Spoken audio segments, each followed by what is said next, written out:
Зинаида Султыгова, как, впрочем, и ее соседи, уже просто отчаялась. Воды нет 3 месяца. Посуду приходится мыть в тазиках. Такие наполненные емкости с жидкостью тут на каждом шагу. Хватает ее разве что на чай.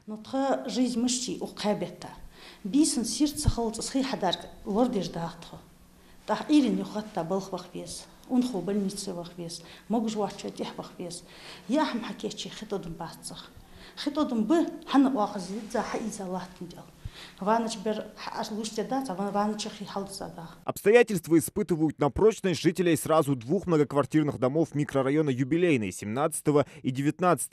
Особенно сложно приходится людям, живущим на верхних этажах. Им и на тоненькую струйку рассчитывать не приходится. Правда, проблема все же решаемая, и местные власти взялись за нее основательно. В так называемом 105-м массиве, недалеко от высоток, стоят специальные артезианские башни емкостью 140 кубов. Также здесь функционируют 5 артезианских скважин. Этот водозабор рассчитан и питает исключительно микрорайон Юбилейный. До этого момента его не запускали на полную мощность, поскольку не все дома сразу были заселены и воды хватало. Сейчас необходимость в этом возникла. На наших глазах скважину расконсервировали, понадобится несколько часов, чтобы вода очистилась. Сразу после ее подключат к башне, и жители вместо привычных 50 будут получать 75 кубов воды в час.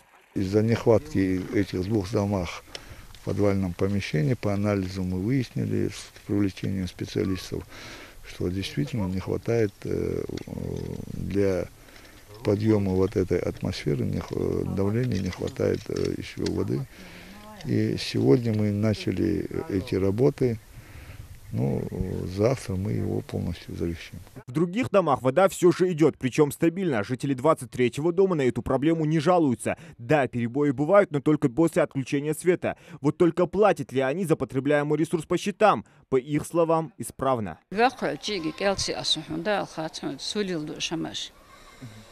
Сейчас стабильно оплачивают, стабильно, да? Хотя отдельно, мусорах даже отдельно Лично убедиться в этом не получилось, а сотрудники Ингушрегионводоканала говорят, что в городе самый низкий процент собираемости платежей. Водоканал, который он хозрасчетный, то, что мы сейчас собираем с людей за потребляемую воду, за эту денежную сумму мы покупаем насосы, мы выплачиваем работникам заработную плату, ГСМ, все это туда входит. Но платежная дисциплина низкая, да? Очень низкая платежная дисциплина у людей, сейчас 19%, это вообще очень низкий показатель. Много лет нехватку с водой ощущали и жители новостроек в Гамурзиеве. Вопрос сдвинулся с мертвой точки буквально несколько дней назад. Радости сельчан нет предела. Сейчас воды нет из-за отсутствия света, но через пару часов она снова будет бить ключом.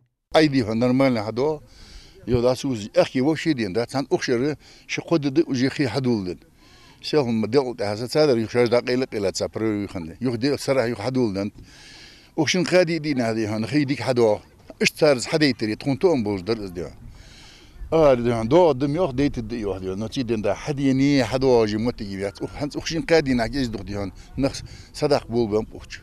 Чтобы решить вопрос с водой на окраине Гамурзиева, пришлось приложить немало усилий. Провели плановые мероприятия в Альтиевском водозаборе по устранению старых не пропускаемых задвижек, устранили.